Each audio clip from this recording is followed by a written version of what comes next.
Hi, welcome to Stories with Sam and Sid.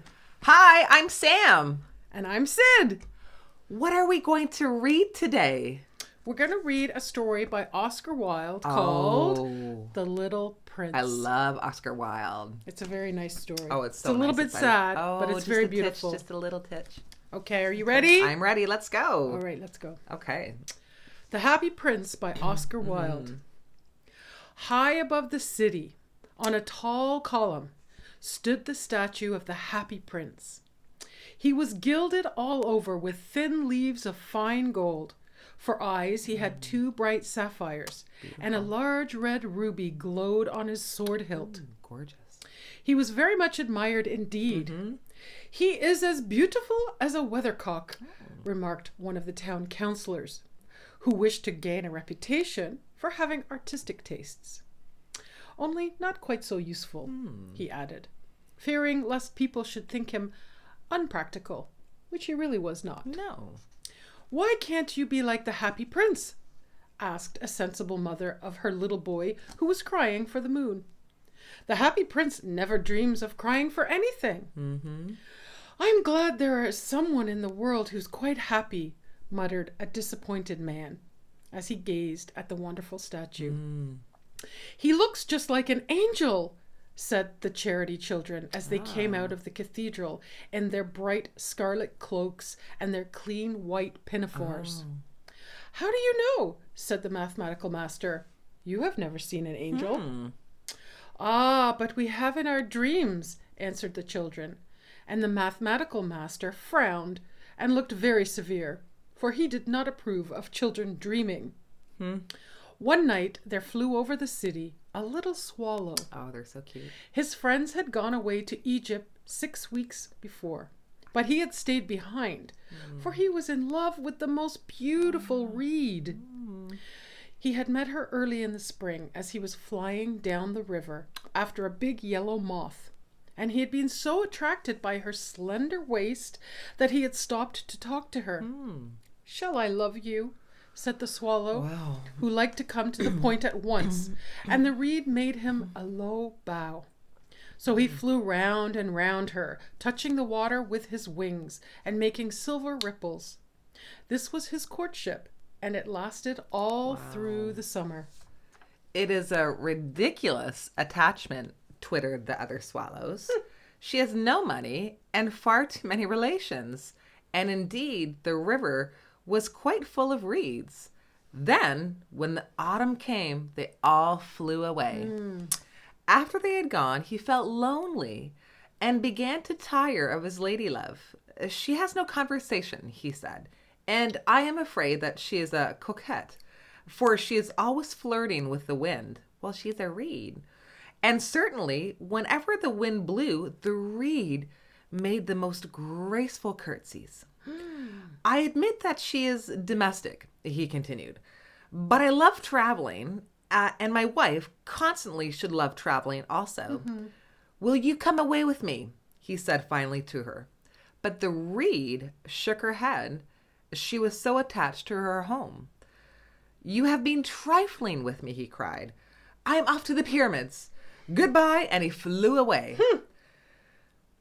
All day long he flew, and at night time he arrived at the city. Where shall I put up? He said. I hope the town has made preparations. Then he saw the statue on the tall column. I will put up there, he cried. It's a fine position with plenty of fresh air. So he alighted just between the feet of the Happy Prince. Oh, what a nice little place to sleep. Yeah, cozy. Yeah, I have a golden bedroom, he cried. Wow. As he looked around and he prepared to go to sleep. But just as he was putting his head down, under his wing, a large drop of water fell on him. Bloop. What a curious thing, he cried.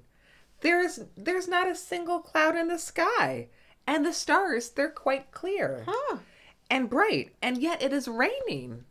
The climate in the north of Europe is really dreadful. The reed used to like the rain, but that was merely her selfishness. Yeah. Then another drop fell. Bloop. What is the use of a statue if it cannot keep the rain off, he said. I must look for a good chimney pot. And he determined to fly away. But before he had opened his wings, a third drop fell. Bloop! Oh! And he looked up and saw. What did I see? The eyes of the happy prince were filled with tears. Oh my goodness, why? And tears were running down his golden cheeks. Oh. His face was so beautiful in the moonlight that the little swallow was filled with pity. Who are you? He said. I am the happy prince. Why are you weeping then? Asked the swallow. You have quite drenched me. Oh dear. When I was alive and had a human heart, answered the statue, I did not know what tears were. For I lived in the palace of Sanssouci, where sorrow is not allowed to enter. Oh, wow. In the daytime, I played with my companions in the garden, and in the evening, I led the dance in the great hall. Round the garden ran a very lofty wall, but I never cared to ask what lay beyond it. Everything about me was so beautiful. Oh, wow. My courtiers called me the happy prince. And happy indeed I was. Oh, I'd be happy too. If pleasure be happiness. Oh, of course. So I lived, and so I died. Oh, dear. And now that I am dead, they have set me up here so high that I can see all the ugliness and all the misery of my city. No. And though my heart is made of lead, yet I cannot choose but weep. Oh, no. What? Is he not solid gold? Said the sparrow to himself. He was too polite to make any personal remarks out loud. Far away, continued the statue in a low musical tone. Far away in a little street, there's a poor house. Oh, no. One of the windows is open, and through it I can see a woman seated at a table. Oh. Her face is thin and worn, Dear. and she has coarse red hands, all pricked by the needles, for she's a seamstress. Oh, that's a hard job. She's embroidering passion flowers on a wow, satin beautiful. gown for the Oh. loveliest of the queen's maids of honors to wear at the next court ball. In a bed in the corner of the room, her little boy is lying ill. He has a fever and is asking for oranges. His mother has nothing to give him but river water, so he's crying. Swallow, swallow, little swallow, will you not bring her the ruby out of my sword hilt? My feet are fastened to this pedestal, and I cannot move. I'm waited for in Egypt, said the swallow. My friends are flying up and down the Nile and talking to the large lotus flowers. Soon they will go to sleep in the tomb of the great king. The king is there himself in his painted coffin. He's wrapped in yellow linen and embalmed with spices. Round his neck is a chain of pale green jade, and his hands are like withered leaves. I don't know if I'd want to see that. Well, Oh, swallow, swallow, little swallow, said the prince. Will you not stay with me for one night and be my messenger? The boy is so thirsty and the mother so sad. I don't think I like boys, answered the swallow. Last summer, I was staying on the river.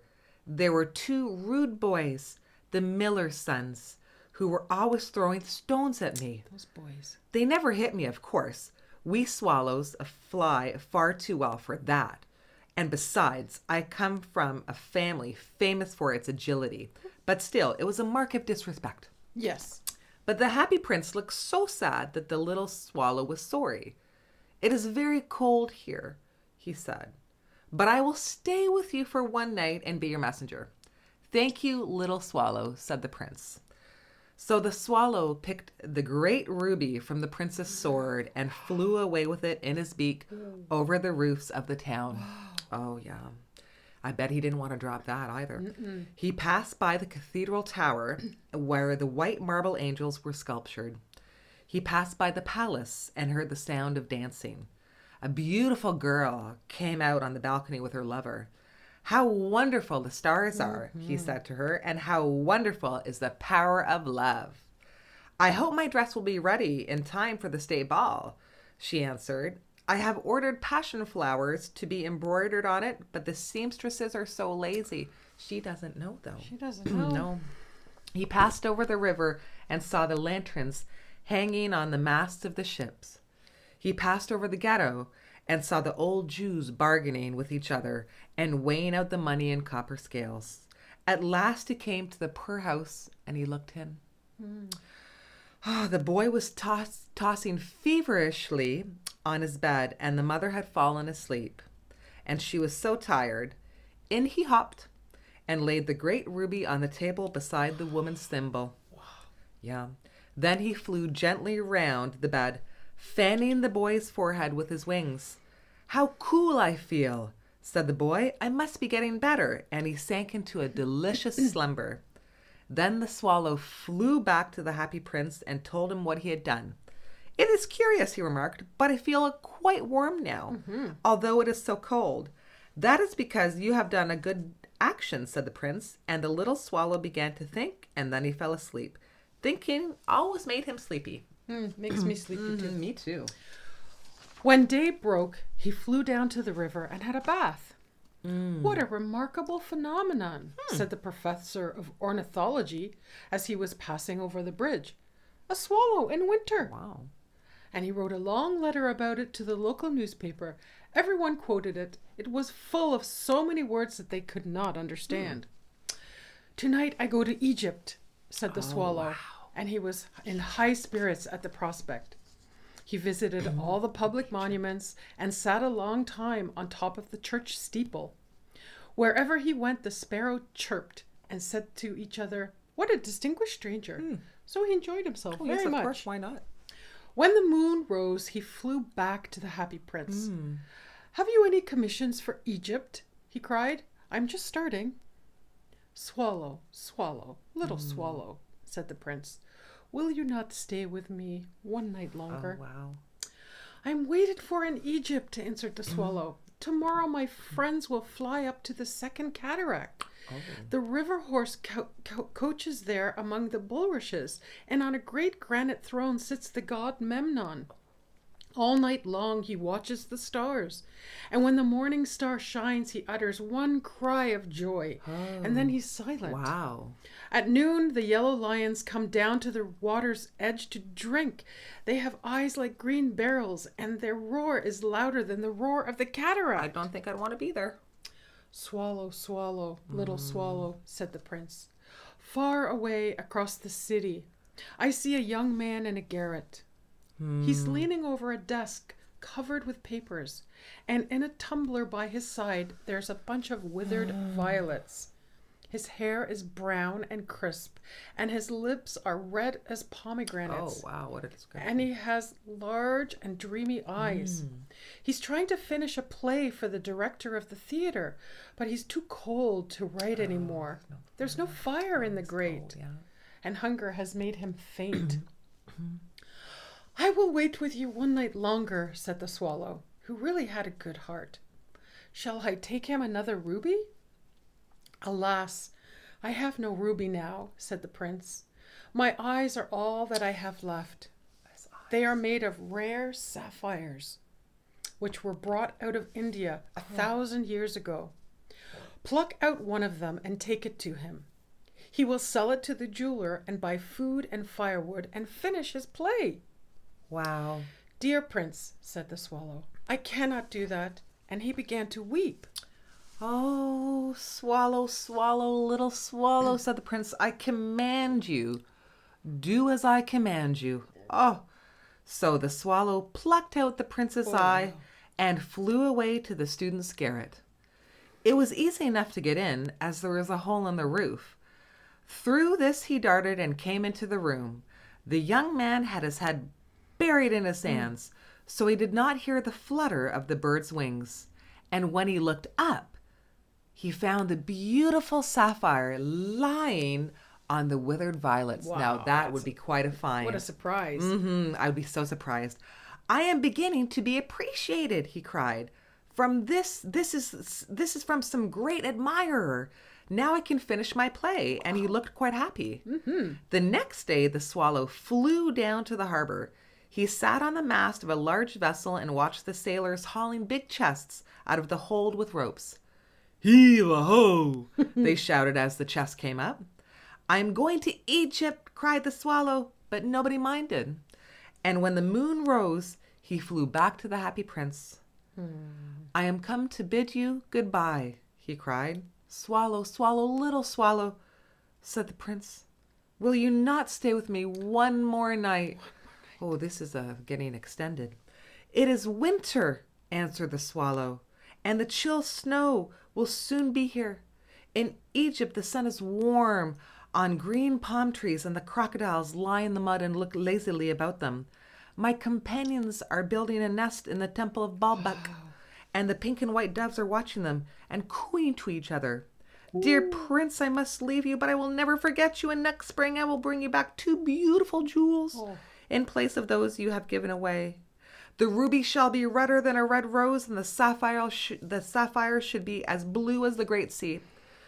In the square below, said the happy prince, there stands a little match girl. She has let her matches fall in the gutter, and they are all spoiled. Oh dear. Her father will beat her if she does not bring home some money, and she is crying.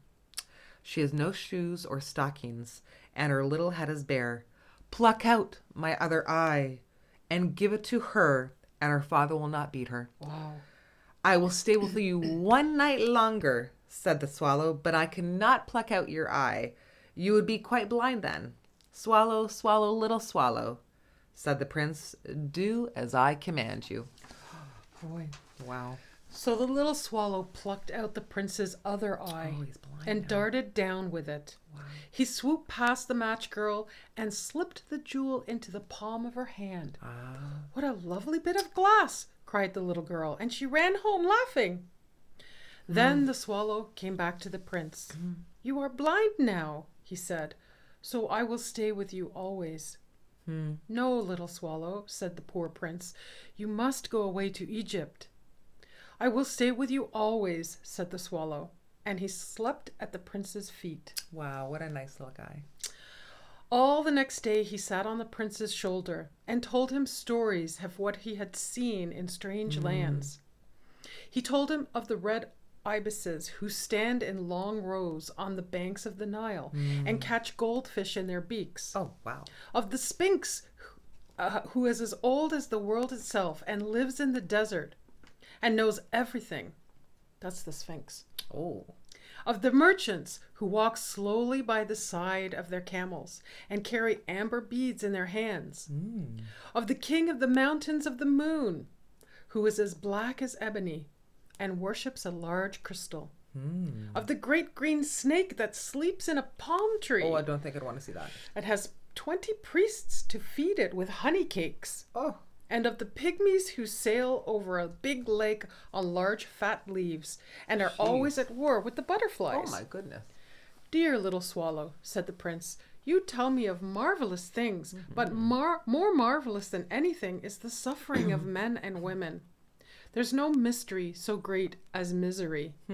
Fly over my city, little swallow, and tell me what you see there. So the swallow flew over the great city and saw the rich making merry in their beautiful houses, while the beggars were sitting at the gates.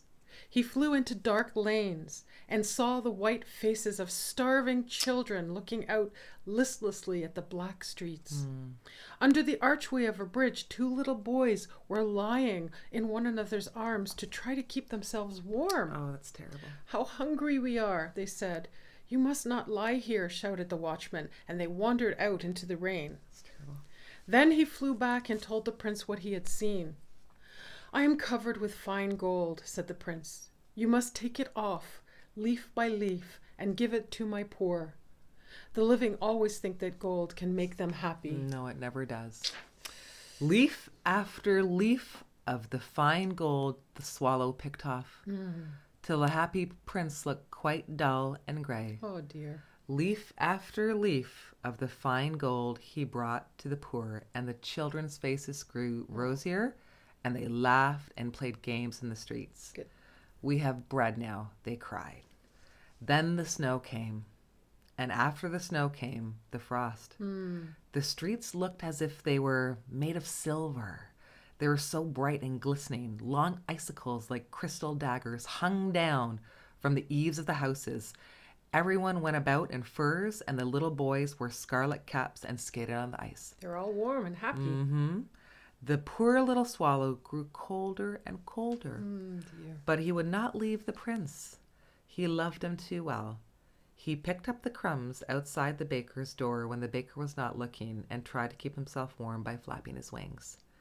But at last he knew that he was going to die. Oh dear. He had just strength enough to fly up to the prince's shoulder once more. "Goodbye, dear prince," he murmured. "Will you let me kiss your hand?" "I am glad that you're going to Egypt at last, little swallow," said the prince. "You have stayed here too long, but you must kiss me on the lips, for I love you." "It is not to Egypt that I'm going," said the swallow. "I'm going to the house of death. Death is the brother of sleep, is he not?" And he kissed the happy prince on the lips and fell down dead at his feet. Oh dear. At that moment, a curious crack sounded inside the statue as if something had broken. The fact is that the laden heart had snapped right in two. It was a dreadfully hard frost. Early the next morning, the mayor was walking in the square below in the company with the town councillors. As they passed the column, he looked up at the statue. "Dear me, how shabby the happy prince looks," he said. "How shabby indeed," cried the town councillors, who always agreed with the mayor, and they went up to look at it. "The ruby has fallen out of his sword. His eyes are gone, and he is golden no longer," said the mayor. "In fact, he is a little bit better than a beggar." Little better than a beggar, said the town councillors. They agreed. "And here is actually a dead bird at his feet," continued the mayor. "We must really issue a proclamation that birds are not allowed to die here," said the town clerk. So they pulled down the statue of the happy prince. "As he is no longer beautiful, he is no longer useful," said the art professor at the university. Then they melted the statue in a furnace, and the mayor held a meeting of the corporation to decide what was to be done with the metal. "We must have another statue, of course," he said, "and it shall be a statue of me." "Oh, dear." "Of myself," said each of the other town councillors, and they quarreled. When I last heard of them, they were quarreling still. Silly people. "What a strange thing," said the overseer of the workmen at the foundry. "This broken lead heart will not melt in the furnace. We must throw it away." So they threw it on a dust heap where the dead swallow was also lying. "Bring me the two most precious things in the city," said God to one of his angels. And the angel brought him the leaden heart of the prince and the dead sparrow. "You have chosen correctly," said God, "for in my garden of paradise this little bird shall sing for evermore, and in my city of gold the happy prince shall praise me." Finally, thank goodness. What a beautiful story. What a story. It's very sad. Very sad, but it's just a great story too. It's a nice story for us to think about what's important in life. Very true, very true. Okay. Yeah. Well, thank you for listening to The Happy Prince. Hope you enjoyed it. Hope you loved it. And we hope to see you again next time Perfect. for Stories with Sid and Sam. Bye.